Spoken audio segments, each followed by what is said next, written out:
जोर से बोलेंगे शुभ प्रभात।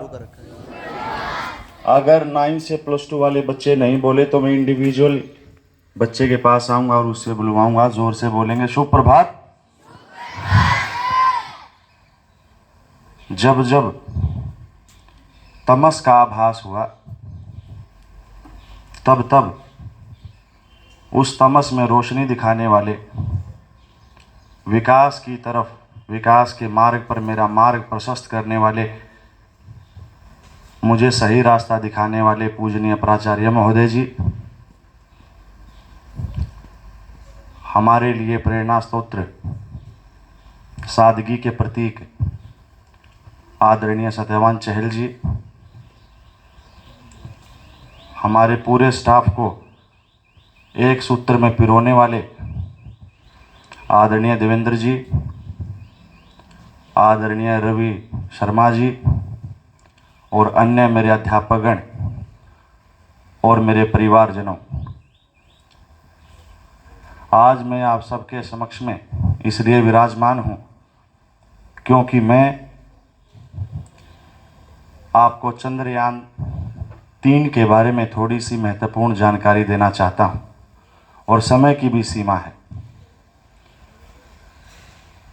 मैं कोई वैज्ञानिक दृष्टिकोण से चंद्रयान-3 के बारे में विवरण रूप स्पष्टीकरण देने नहीं आया हूँ। मैं हमारे वैज्ञानिकों की मेहनत, उनके जुनून और लगन के बारे में विस्तृत रूप से जानकारी देने हेतु आपके समक्ष में विराजमान हूँ। पिछले 4-5 दिन से इस देश में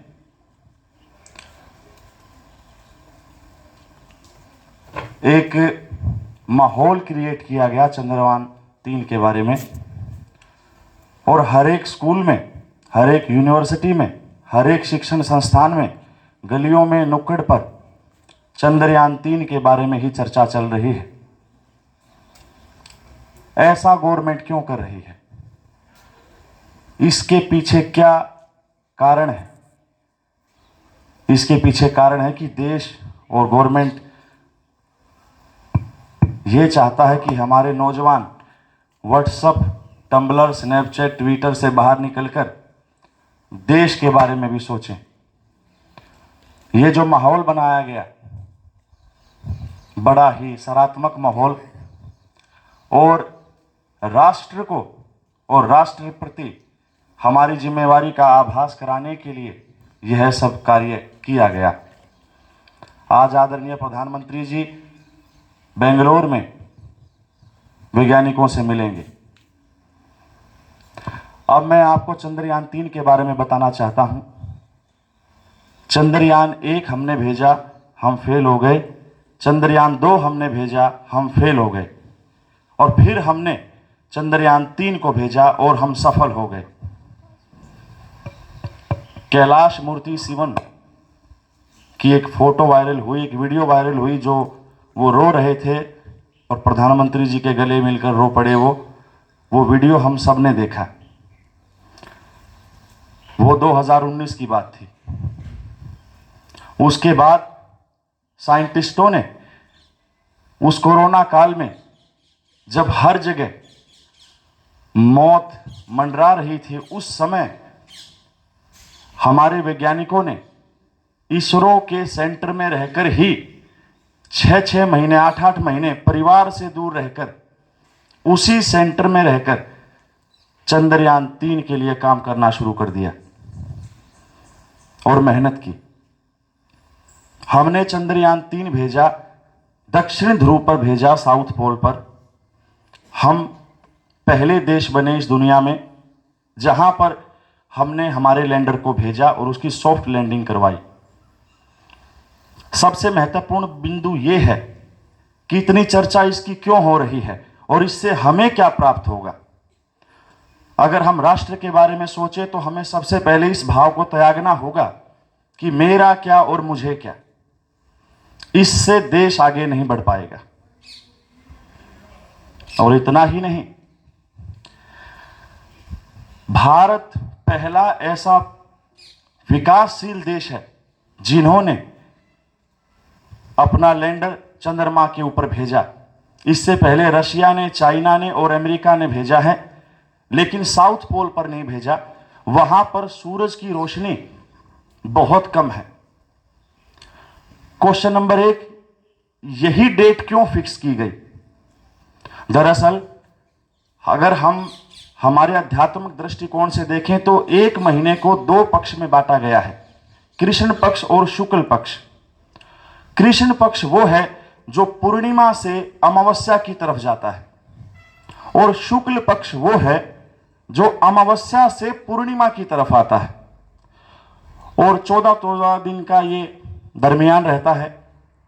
तो शुक्ल पक्ष अभी चल रहा है और सूरज की रोशनी साउथ पोल पर गिरेगी, जिससे सोलर पैनल चार्ज होंगे और प्रज्ञान और विक्रम लैंडर एनर्जी ले पाएंगे। हमने सबसे पहले भेजा, ये तो हमारी उपलब्धि है ही। प्रज्ञान जो है वो चंद्रमा के ऊपर 1 सेंटीमीटर पर सेकंड, मतलब 1 सेकंड में 1 सेंटीमीटर वह दूरी तय करेगा। हमारे 14 दिन चंद्रमा का 1 दिन के बराबर होता है, और पृथ्वी की जो ग्रेविटी है और चंद्रमा की जो ग्रेविटी है उसमें 1/6 का फ्रैक्शन वैल्यू आता है। अर्थात अगर हमारा यहां वेट 60 किलोग्राम है तो चंद्रमा पर हमारा वेट 6 किलोग्राम होगा। विक्रम लैंडर और प्रज्ञान वहां क्या करेंगे? क्या उनको वापस भी लाया जा सकता है? क्या उनको वापस लाने का हमारे पास कोई इंतजाम नहीं है। हमारे 14 दिन और चंद्रमा का 1 दिन, यानी कि प्रज्ञान और विक्रम लैंडर सिर्फ 1 दिन काम करेंगे चंद्रमा के ऊपर, और जबकि हमारे यहां 14 डेज होंगे। वहां पर लिथियम, मैग्नीशियम, एल्यूमिनियम और रेयर अर्थ मेटल या रेयर मून एलिमेंट्स के बारे में अध्ययन करेंगे। भारत ही वो पहला देश है जिसने बताया मंगल ग्रह पर पानी है, और हम आने वाले समय में चंद्रमा टूरिस्ट सिस्टम शुरू करने जा रहे हैं। और आप इससे क्या प्रेरणा ले सकते हैं? आप इससे यह प्रेरणा ले सकते हैं, फेल का मतलब है फर्स्ट अटेम्प्ट इन लर्निंग। बहुत सारे देशों ने हमारा मजाक उड़ाया, उपहास किया।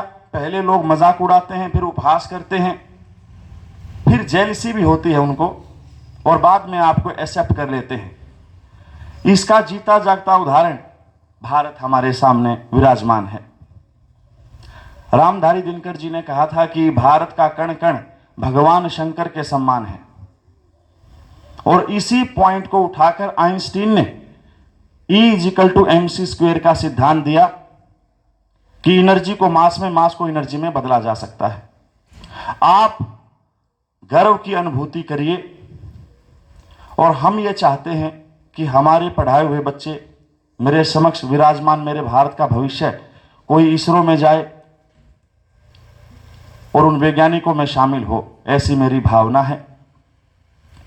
और इसीलिए आने वाले समय में हम आदित्य L1 को भी भेजने वाले हैं। तो इसी जानकारी हेतु मैंने अपना कार्य किया, और मुझे मौका देने के लिए आदरणीय चहल जी का धन्यवाद। और मैं भगवान से प्रार्थना करूंगा कि आप भी समय निकालकर राष्ट्र के लिए और देश के लिए थोड़ा बहुत सोचें, परिपक्वता लेकर आएं और जिम्मेवारी महसूस करें।